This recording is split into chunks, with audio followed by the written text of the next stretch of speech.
जहर देता तो सबकी नजर में आ जाता, सो ये किया कि हमें वक्त पर दवाएं न दी। सभापति महोदय, मैं तो वित्त मंत्री जी से पूछना चाहता हूं आपके माध्यम से, शायद उन्हें पता भी ना हो कि एक छोटी सी गाड़ी और एक छोटे से फ्लैट का ईएमआई भरने के बाद इस देश का एक गरीब इंसान जब अपने बच्चों की फीस भरने के बारे में सोचता है तो उसे कितनी खुशियों का गला घोंटना पड़ता है। शायद उनको पता भी नहीं है कि फसल बेच करके बिटिया की शादी का सपना सजाने वाला किसान जब अपनी फसल बर्बाद देखता है तो कितनी रातें सो भी नहीं पाता है। सभापति महोदय, शायद वो कभी इस पीड़ा को समझ ही नहीं पाएंगी कि परिवार के किसी एक सदस्य को कैंसर जैसी बीमारी हो जाए तो घर और जमीनें गिरवी रख उठती हैं लेकिन इलाज नहीं हो पाता। सभापति महोदय, कि शायद आपको पता ही नहीं है कि गृहस्थी चलाने वाली एक गृहिणी की मुश्किलें क्या क्या होती हैं। आपने कभी सोचा भी नहीं होगा कि जब वो किचन में सब्जी बनाने के लिए कढ़ाई में तेल डालती है तो उसके साथ उसके आंसू भी गिरते हैं। सभापति महोदय, 18 अगस्त 2015 आरा का बिहार का ऐतिहासिक मैदान, सजा हुआ मंच, हजारों की भीड़ और सामने खड़े हुए देश के प्रधानमंत्री का भाषण।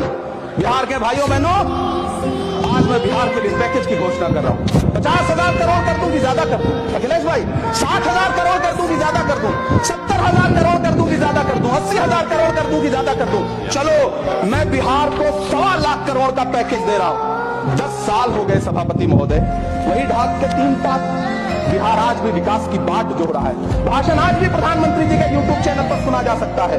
जो झूठ बोल के करता है मुतमईन सबको, वो झूठ बोल के खुद मुतमईन नहीं होता। मैं प्रधानमंत्री जी से कहना चाहता हूं कि आप ही ने 1 मार्च 2018 को किंग अब्दुल्ला को, जॉर्डन के किंग अब्दुल्ला को मेहमान बना करके इसी दिल्ली में एक कॉन्फ्रेंस में कहा था कि मैं मुसलमानों के एक हाथ में कंप्यूटर और दूसरे हाथ में कुरान देना चाहता हूं।